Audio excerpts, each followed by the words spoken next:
Hey guys, here's me and Sean's walkthrough of El Raval. We took the scenic route, of course, but a quick history overview of this neighborhood is that it started developing outside of Barcelona's medieval walls around the 12th to 13th century, growing mainly as a working class district.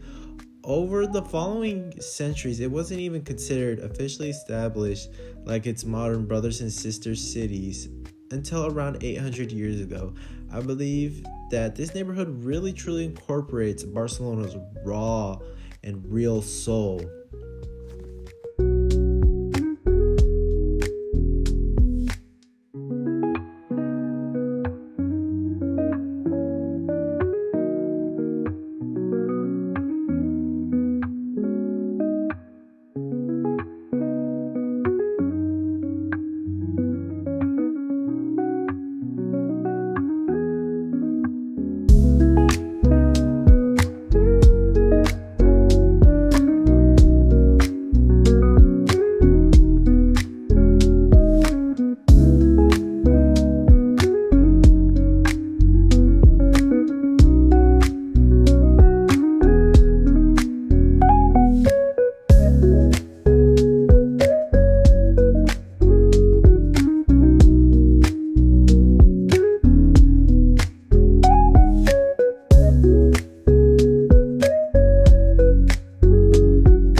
Alright, we're getting close, y'all.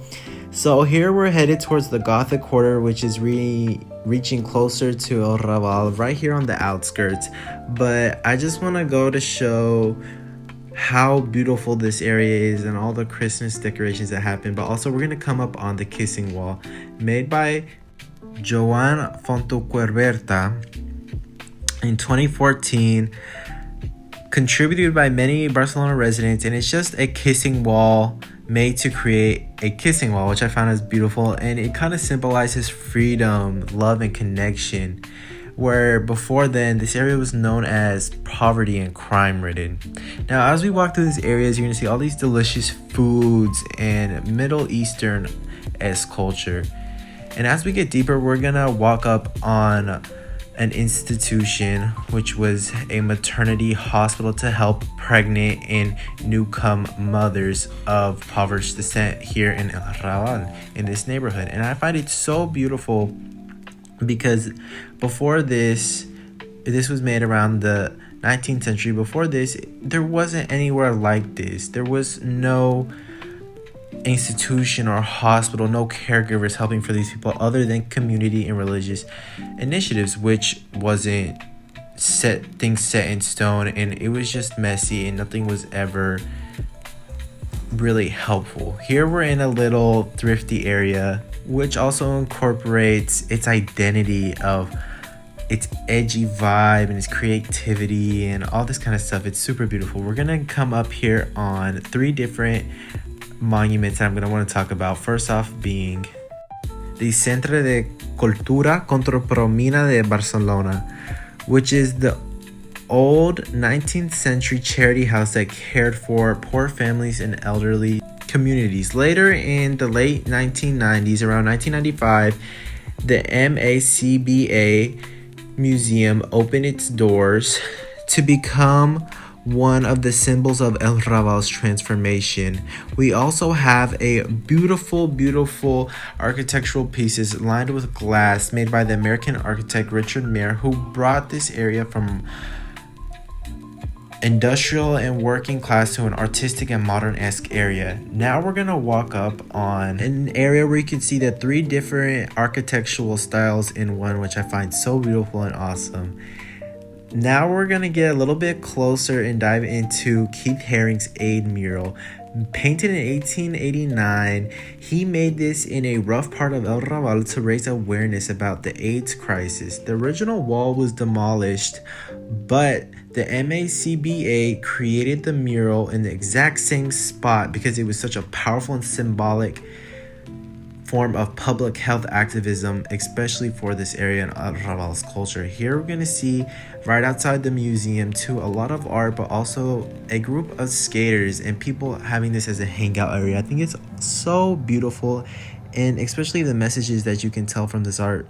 And I find it super cool, the guy that just went by with his skateboard and his dog. We can also see in the background these cross-like glass fixtures was a part of the Gothic style, but also represented spiritual significance, especially for the hospitals and the buildings that we just talked about the Centre de Cultura Compromina de Barcelona, helping bring in that spiritual light. Here we're gonna cross the Institut de Estudios Catalana, founded in 1907 by Enric Prat de la Riba, who created an institution of researching and studying all aspects of Catalan culture and even primarily focusing on art and Romanesque architecture. And it's such a beautiful known area, especially after the Franco regime and dictatorship, to see how this is going. Now here I want to talk about Sant Gadric, who came from southern France region, then to here in El Raval, was very prominent also too with the Catalan people because he represented the working class. Here we're at the Mercat de la Boqueria, which opened its doors in the 1200, and originally it was a traveling outdoor marketplace. And for centuries, it was the main food hub for Barcelona's working class, including the families of this neighborhood. Now, today it's famous for its colorful stalls and fresh ingredients. And walking through here was like walking me back to Ecuador, especially seeing the granadillas there, which is another form of passion fruit. Here we're going to be walking into two important areas. I want to talk about the most important, which is this Japanese umbrella marketplace, which further implements the idea of its multicultural identity here in this neighborhood of Raval. Also, I want to talk about the Grand Metro line, which is one of the earliest, not only Catalan metro lines, but one of the earliest metro lines here in Spain prior to the TMB, which is the current metro line we have today. But it also served this metro line as a bomb shelter, as it was significantly underground around 600 meters, which was the cap to protect you from a bomb crash, which I found really interesting, especially during the Spanish Civil War and how it's still up today. It really goes to show how deep this city's roots go. Here we're at a religious parade for one of the Catalan saints, but here's an interview. It is a great event that they have been doing since September. Then they did it all over Spain, in Andalusia, and now it's here in Catalonia. Oh, And they go in several brotherhoods. okay. That's fine, thank you.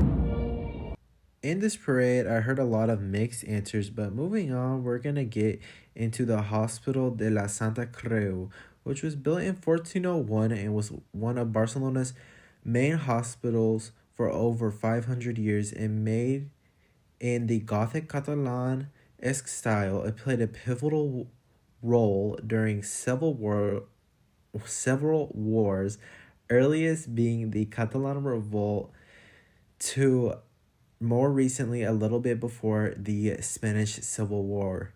Today, it's considered a Catalan library with having an extensive archive center and surrounded by beautiful botanical gardens. Here you can see it surrounded by these amazing arches and these long stairways accompanied by the Catalan flag. I just truly believe this place was so beautiful. So let's take in the scenery a little bit, why don't we?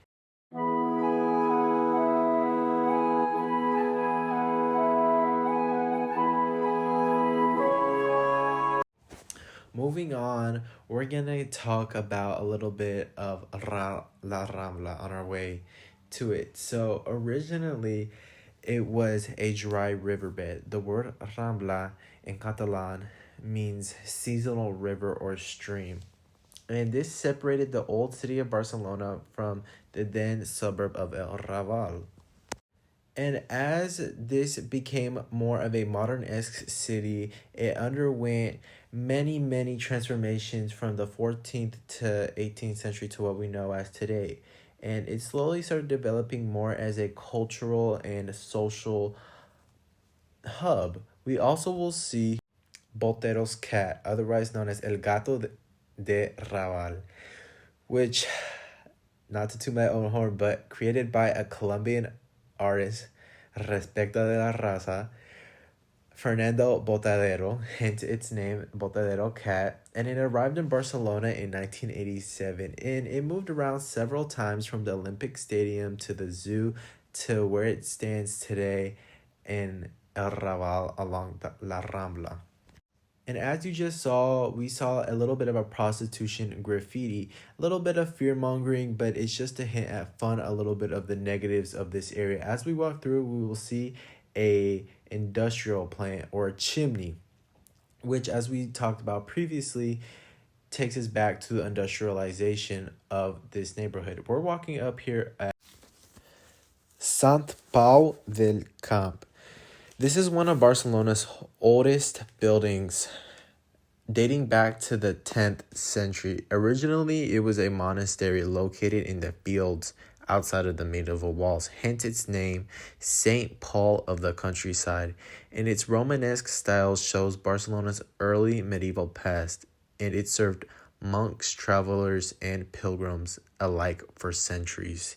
Here we have a mural further encapsulating all the hardships that this neighborhood war base has gone through. Now we're going to be walking up on one of Gaudi's masterpieces, Palau Güell, which I could be butchering that name, but Gaudi built this in 1886, and it took him about 2 years, ending in 1888. And he built it for the industrialist Isubi Güell. And this house shows the beginning of many ideas of his later creations used in Parc Güell and La Pedrena, or La Pedrera, if I'm pronouncing that right. And on the rooftop, it shows a range of chimneys and iron dragon-like gates, and it's one of the most unique buildings in El Raval. And seeing the statues on top, it shows a beautiful portrayal of the city and its mosaic-like, kaleidoscope-like culture. And as we're ending here, I just want to touch base on how beautiful and amazing this neighborhood is and how family-oriented based it is. And here you see us speaking with the family, looking at this art piece, and it was a lot of fun, and I truly loved it. And I feel like everywhere you look, it's like walking through a timeline, seeing different cultures being played through, and it's amazing history. And then the goofy video of me climbing on a cat. Thank you so much for watching our video.